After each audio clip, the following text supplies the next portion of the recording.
Salve rapaziada, tudo bem com vocês? Vídeo novo e hoje o assunto é sobre algo que eu tenho refletido nos últimos dias e eu quero compartilhar um pouco com vocês sobre essa reflexão. Basicamente é o seguinte, uma análise baseada na minha percepção de si e do outro no que diz respeito a como é possível a gente se emaranhar de si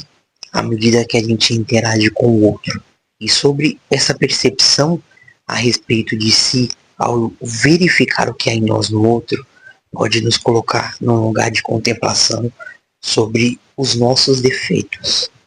Nós costumamos enxergar a beleza até mesmo nos nossos defeitos, defendê-los, agarrá-los com unhas e dentes. Uma pessoa que tem hábitos ruins costuma cultivá-los com uma certa alegria e tem até bons argumentos para fazer com que eles se tornem algo bom dentro daquilo que ele considera como felicidade.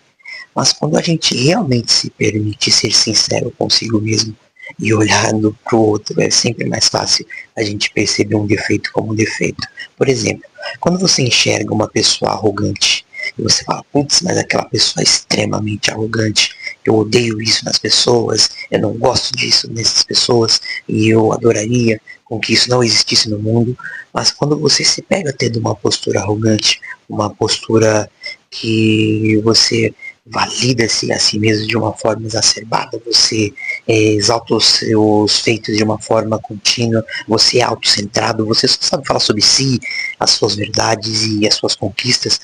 isso não é tão ruim. Por que será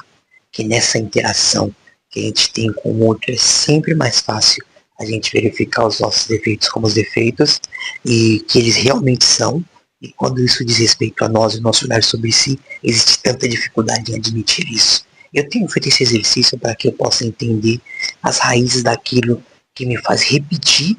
padrões ruins, pensamentos ruins e ações ruins, para que eu possa começar a domesticar aqueles demônios internos, entendendo a origem deles, e parar de passar um pano pro meu lado mais sombrio.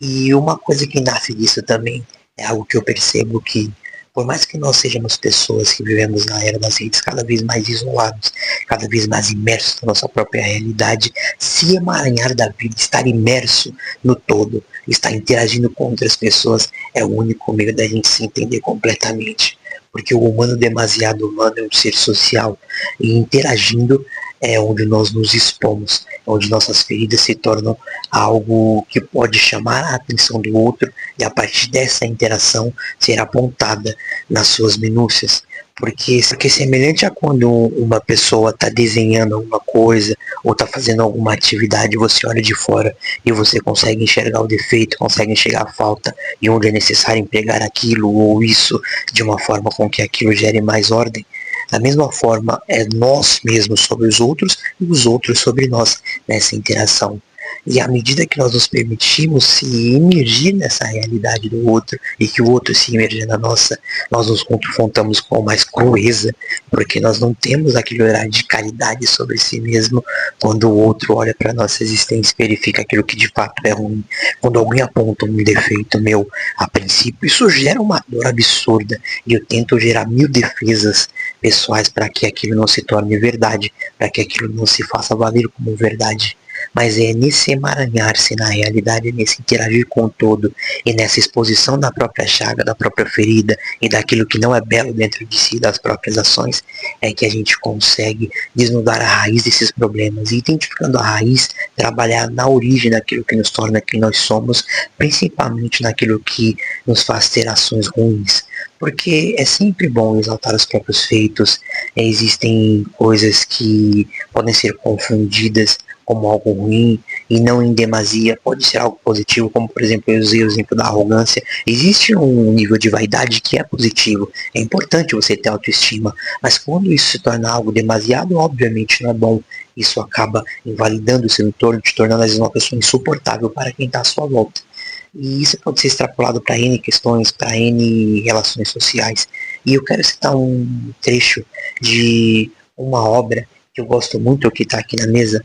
que é a obra do Jorge Amado, Capitães da Areia, que ele fala que Aqueles que falavam palavrões, aqueles que corriam nas ruas, aqueles que interagiam com a cidade, aqueles que estavam inseridos na realidade e na crueza da vida, é aqueles que vivenciavam a verdadeira beleza daquele local, daquela realidade, daquele momento. Ou seja, trazendo isso para o que eu estou falando dentro da aplicabilidade daquilo que eu estou trazendo nesse vídeo,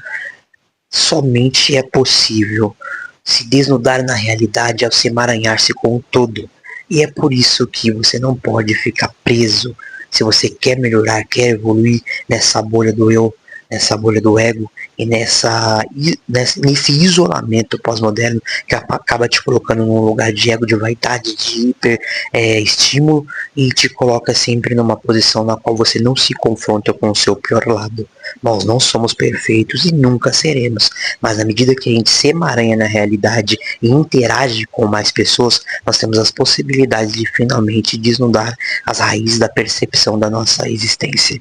É isso.